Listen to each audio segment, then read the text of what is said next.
अमरावतीत प्रहारचं जोरदार शक्ती प्रदर्शन। प्रहारचे दिनेश बुब यांचा उमेदवारी अर्ज भरताना रॅली तर राणा विरुद्ध कडू संघर्षाशी गेला।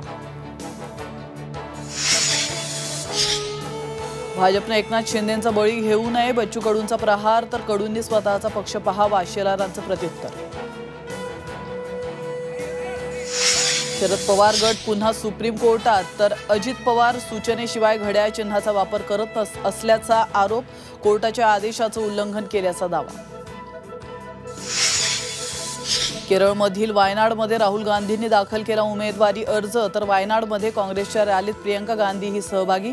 26 एप्रिलला केरळमध्ये मतदान।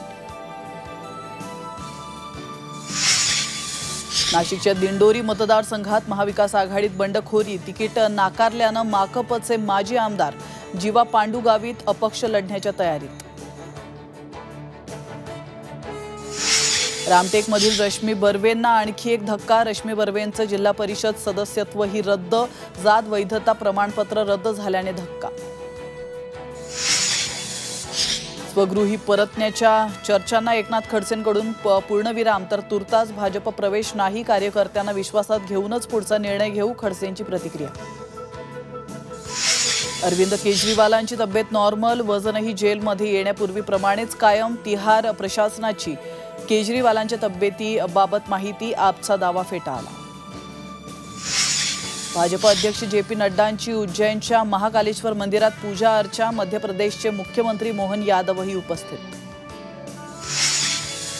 तुर्कीमध्ये कुर्दिश पक्ष समर्थकांची निदर्शनं तर कुर्दिश पक्षाच्या महापौरांना पदभार स्वीकारण्यापासून रोखल्याचा निषेध। दिल्ली विमानतळावर 71 लाखांचं सोनं जप्त, विमानात एका सीट खाली दडवण्यात आलं होतं 1200 ग्रॅमचं सोनं, पुढील तपास सुरू। जम्मू काश्मीरच्या नांदरबल जिल्ह्यामध्ये बर्फवृष्टीमुळे अनेक मार्ग बंद तर बालाटाल मार्ग हा खुला करण्याचे युद्ध पातळीवर प्रयत्न। इंदूरच्या ट्रान्सपोर्ट नगरमध्ये टायर गोदामाला आग, अनेक दुकानं आगीच्या भक्ष्यस्थानी, कोणत्याही जीवितहानीचं वृत्त नाही। छत्तीसगडमध्ये नक्षलवादी आणि सुरक्षा दलात चकमक, 11 नक्षलवादी ठार, स्फोटकांसह नक्षली साहित्यही जप्त।